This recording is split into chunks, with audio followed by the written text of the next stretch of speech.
Let's go to Bill in West Hartford, Connecticut to get things started. Hey, Bill, what's on your mind? Yes, hi, George. Hi. Hey. And as you know, I'm an amateur astronomer, and I know a lot about space. And an atheist. Yes, and an atheist.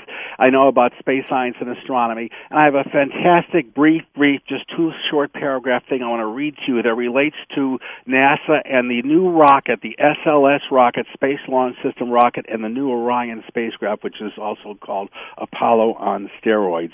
It's in today's Aviation Week in Space Technology I just got today. I'm going to read this now.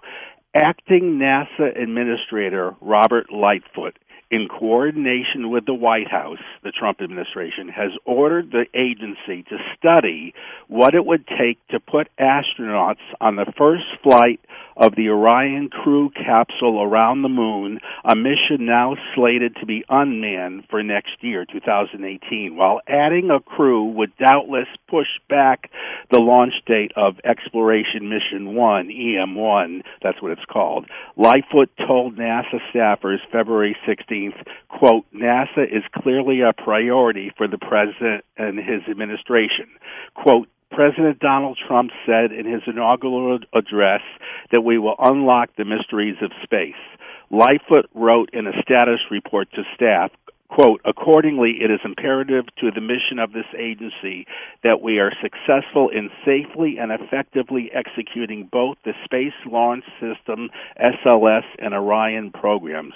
One more brief paragraph. Sure. NASA currently plans to send an unmanned Orion atop the first flight of the heavy lift SLS into distant retrograde orbit around the moon by the end of next year, 2018, and is building hardware for that 25-day mission. EM2, the first planned flight with the crew, is targeted for 2021.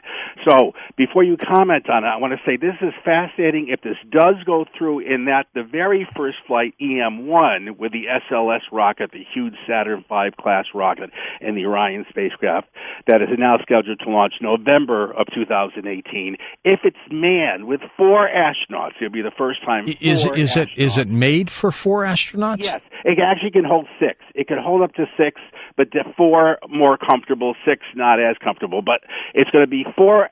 If this goes through, what I just read to you, then probably that launch would be delayed a little bit into 2019. So let's say early to mid 2019. So just slightly more than 2 years from now, maybe by May, June, July 2019, roughly, we could have another Apollo 8, a 21st century version of Apollo 8 with 4 astronauts that may indeed last 25 days instead of just 8 days like Apollo 8 in lunar orbit, not to land, but to orbit the moon and come back to the Earth, so that we would be further ahead with this new program of learning to deal in cislunar space, meaning space between the Earth and Moon as well as lunar orbit, leading to eventually earlier going to Mars with humans earlier. Would you comment on this? Well, I think anytime we can get humans to go back into space, Bill, it's absolutely exciting, and it's critical to do that.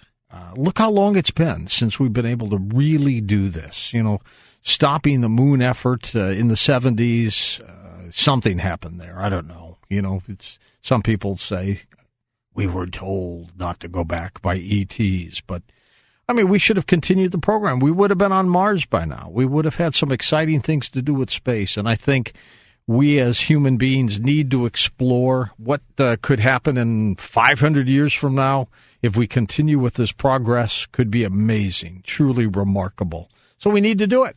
We need to do it.